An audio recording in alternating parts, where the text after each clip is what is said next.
Bidadari surgamu kecantikannya dibandingkan dengan wanita tercantik di dunia 70 kali lipat. Dan wanita bidadari surga itu tak ada tai giginya, tidak ada ngencesnya, tidak pernah kentut.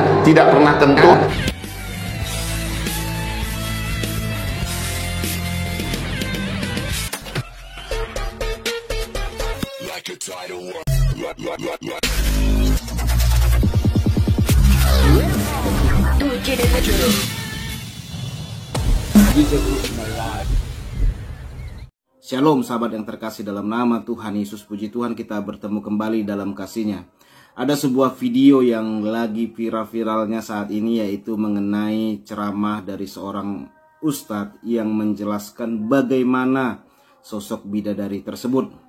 Dia menjelaskan dari apa yang dia ketahui dan apa yang dia pelajari, sahabat.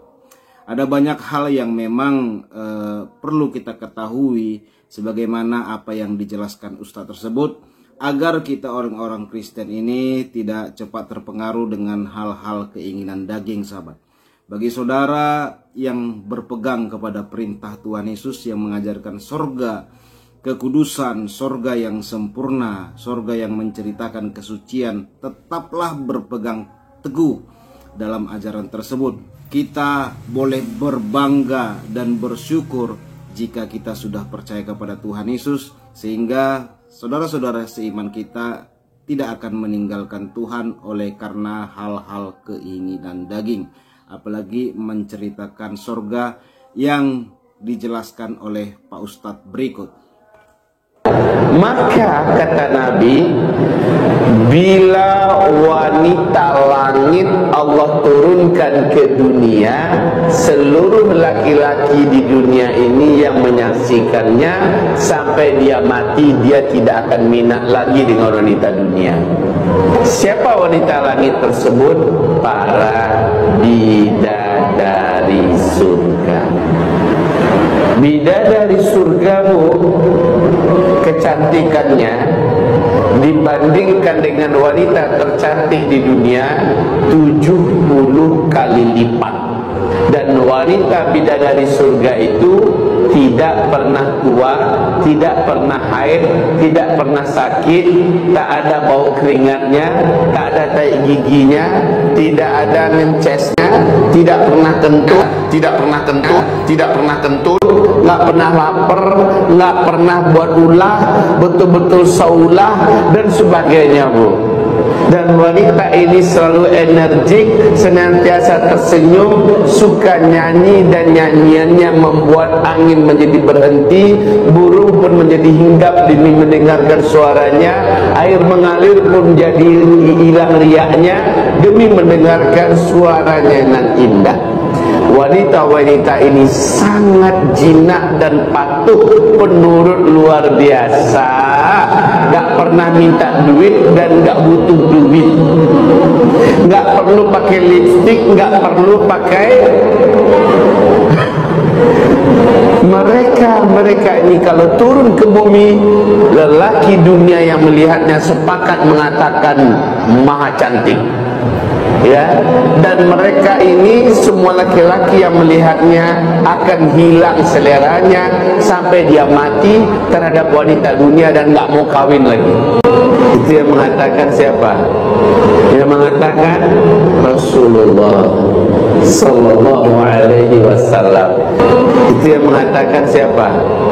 Yang mengatakan Rasulullah Sallallahu Alaihi Wasallam.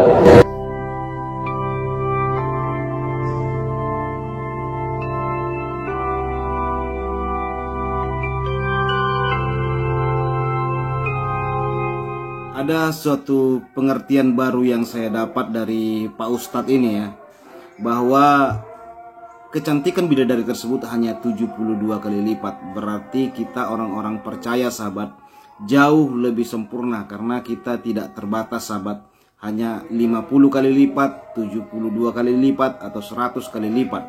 Kita adalah orang-orang yang ketika nanti di sorga adalah orang-orang yang sempurna. Sempurna itu tidak ada batasnya sahabat, tidak ada batas jumlah yang ditentukan oleh Tuhan, tetapi sempurna. Yang sebagaimana kita berada di dunia dahulu penuh dengan kelemahan, mungkin kita kurang ganteng, kurang cakep atau segala macam sahabat, tetapi kita nanti di sana sudah sempurna sahabat. Nah, berarti kalau begitu jauh dong lebih ganteng kita, lebih cantik kita dibanding bidadari yang hanya 72 kali lipat kecantikannya. Sebagaimana apa yang dikatakan firman Tuhan, kita buka di dalam 1 Korintus 13 ayat yang ke-12, dikatakan begini. Karena sekarang kita melihat dalam cermin suatu gambaran yang samar-samar. Dikatakan lagi, tetapi nanti kita akan melihat muka dengan muka. Sekarang aku hanya mengenal dengan tidak sempurna, tetapi nanti aku akan mengenal dengan sempurna seperti aku sendiri dikenal. Jadi kehidupan kita di sana ya pasti sempurna sahabat. Nah, saat ini kita mengetahui hanya hal yang samar-samar. JDP, apakah karena samar-samar di sana nanti kita akan ada seks? Sahabat, firman Tuhan dengan tegas berkata jelas sekali bahwa jangan sesat. Di sorga itu tidak ada kawin mengawin. Karena seks sahabat itu penuh dengan kelemahan. Bahkan firman Tuhan juga menjelaskan ada orang-orang pilihan tertentu yang tidak menikah. Nah, jadi seks apalagi kita sudah tua ini ya, sudah malas-malasan juga seks sahabat. Iya, sudah malas-malasan gitu ya. Tidak, itu bukan kenikmatan yang paling sempurna seks itu. Jadi bukan keinginan yang paling sempurna. Sukacita, damai sejahtera itu adalah hal yang paling sempurna ya. Dan ketika kita bertemu dengan Allah, itulah sebuah puncak kesempurnaan tersebut. Jadi banyak rahasia tentang surga yang tidak diceritakan secara mendetail oleh Alkitab. Menurut saya sungguh indah, sungguh luar biasa, sungguh dahsyat sekali surga itu ya. Bagaimana jika kita berada di dalamnya? Wah, itu luar biasa. Yang samar-samar saja sahabat diceritakan oleh Alkitab surga ya, itu cukup sangat memuaskan rohani kita gitu. Bagaimana jika nanti kita ada di dalamnya? Wow, luar biasa. Nah, satu ayat lagi sahabat dikatakan di sini dalam surat Yakobus 1 ayat yang keempat. Dan biarlah ketekunan itu memperoleh buah yang matang supaya kamu menjadi sempurna dan utuh dan tidak kekurangan suatu apapun.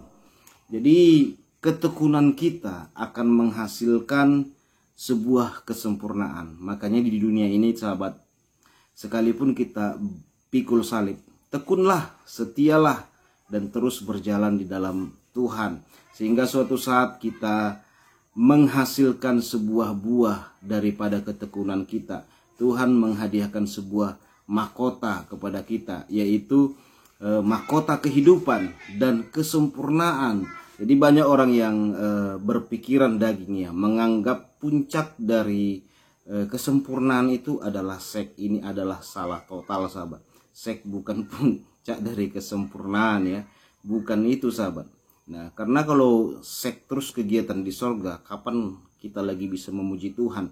Dan terganggulah kegiatan kita nanti di sorga oleh karena seks yang harus kita gilir dengan jumlah bidadari atau wanita-wanita yang disediakan kepada kita. Sehingga penyembahan, pemujaan kita kepada Allah di sorga akan terganggu oleh kegiatan rutin seks.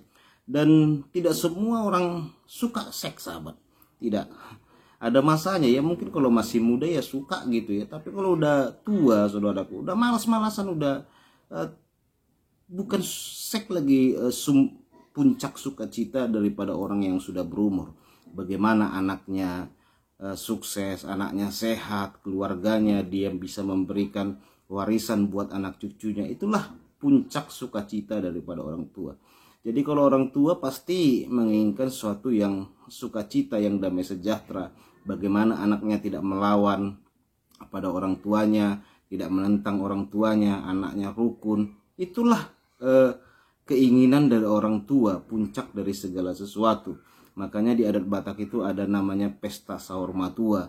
Nah itu maksudnya sahabat, bahwa dia adalah orang tua yang melahirkan anak-anaknya itu sudah punya menantu, sudah menikah, dan sudah bekerja. Makanya kalau orang Batak sudah sahur matua, dia dipestakan tidak boleh sedih lagi, tidak boleh menangis sahabat, tetapi dikuburkan dengan sukacita karena dia sebagai orang tua yang berhasil. Nah begitu, itulah maksud daripada pesta sahur matua. Jadi itu puncak daripada sukacita daripada orang tua.